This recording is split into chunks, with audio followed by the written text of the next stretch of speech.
नबूवत, लब्बैक लब्बैक, अल जिहाद अल जिहाद, लब्बैक लब्बैक, अल जिहाद अल जिहाद, ताजदारे खत्म नबूवत। बिस्मिल्लाहिर्रहमानिर्रहीम उदखुलू फिस्सिल्मि काफ़ा सदक़ल्लाहुल अज़ीम। दुरूद पाक अस्सलातु वस्सलामु अलैका या सय्यदी या रसूलल्लाह व अला आलिका व अस्हाबिका या हबीबल्लाह। मुख्तसर सी चंद गुजारिशात हैं, तवज्जो फरमाएँ।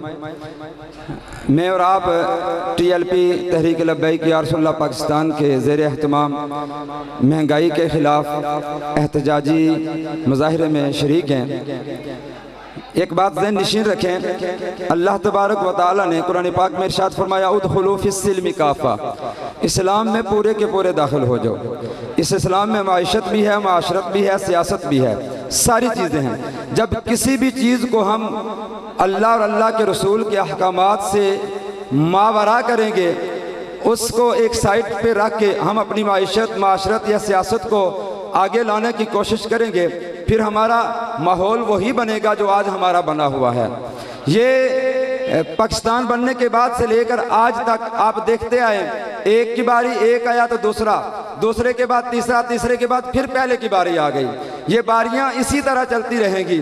ये आए दिन कोई न कोई नया जाल लेकर आते हैं, शिकारी वही पुराने होते हैं। और जिस निज़ाम में मैं और आप सांस ले रहे हैं, हिटलर के हवाले से मैं पढ़ रहा था, तवज्जो फरमाएं, निज़ाम जमहूरियत के हवाले से वो कह रहा है कि जमहूरियत कहते किसे हैं। उसने सामने चलता फिरता एक मुर्गा देखा, उसको पकड़ा और उसका एक पंख, एक पर उसका तोड़ा, और उसने थोड़ी देर शोर शराबा किया और बंद हो गया। फिर उसने उसको रोटी का एक टुकड़ा फेंका, दाना फेंका, और फिर वो उसके पास आ गया। फिर उसने उसका एक पंख उखेड़ा, उसने शोर शराबा किया, अपनी जगह के ऊपर गया।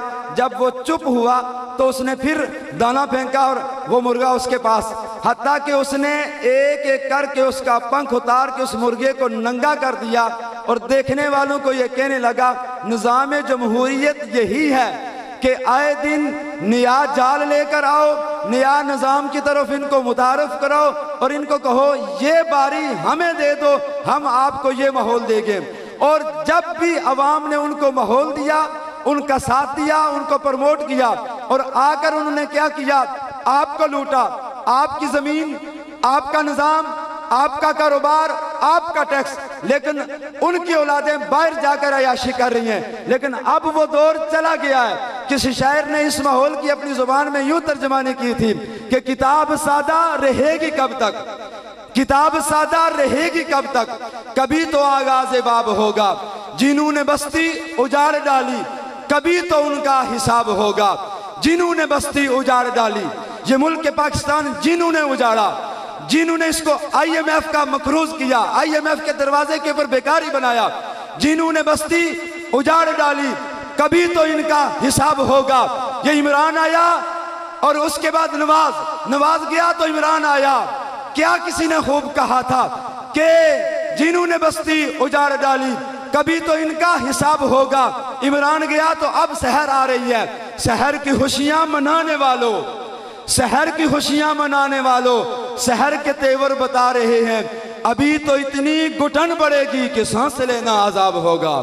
तुम आज समझते हो कि ये नवाज शरीफ की हुकूमत हमें सुकून देगी, नहीं। आने वाले वक्त में तुम देखोगे कि ये घुटन मजीद बढ़ेगी। उसकी वजह क्या है? किसी ने क्या खूब तर्जमानी की थी, उसने कहा था कि बर्बाद गुलिस्तान करने को बस एक ही उल्लू काफी है। इस गुलिस्तान को बर्बाद करने के लिए एक उल्लू काफी था। ये हर शाख के ऊपर उल्लू बैठ, बर्बाद गुलिस्तान करने को बस एक ही उल्लू काफी है। हर शाख पे उल्लू बैठा है, अंजाम गुलिस्तान क्या होगा। लेकिन अब वो दौर गया जब तुम वो गलियों नालियों के ऊपर वोटों को खरीदा करते थे। अब हमें हमारा बाबा नजरिया देकर गया है कि माना के जरूरतें जरूरी है जिंदगी के लिए, माना के जरूरतें जरूरी है जिंदगी के लिए, मगर या रसूल अल्लाह आपसे जरूरी तो ये जिंदगी भी नहीं है।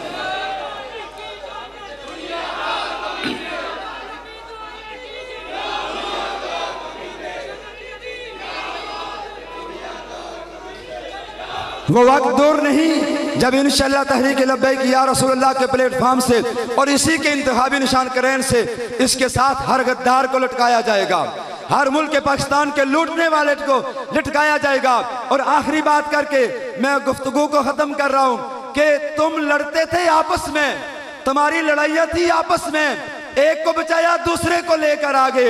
अब तुमने हाथ किसी मुश्किल जगह डाल लिया है, अब जहां पर तुमने पंगा लिया है हम सिर्फ तुम्हें बेनकाब नहीं करेंगे, इंशाअल्लाह सारे गद्दारों को उनके अपने आकाओं के पास छोड़कर हम ये ऐलान करेंगे कि अब रुकना नहीं, अब थमना नहीं, फिरदौस में जाके दम लेंगे, इंशाअल्लाह नबी पाक के दीन को तख्त पर लाकर दम लेंगे।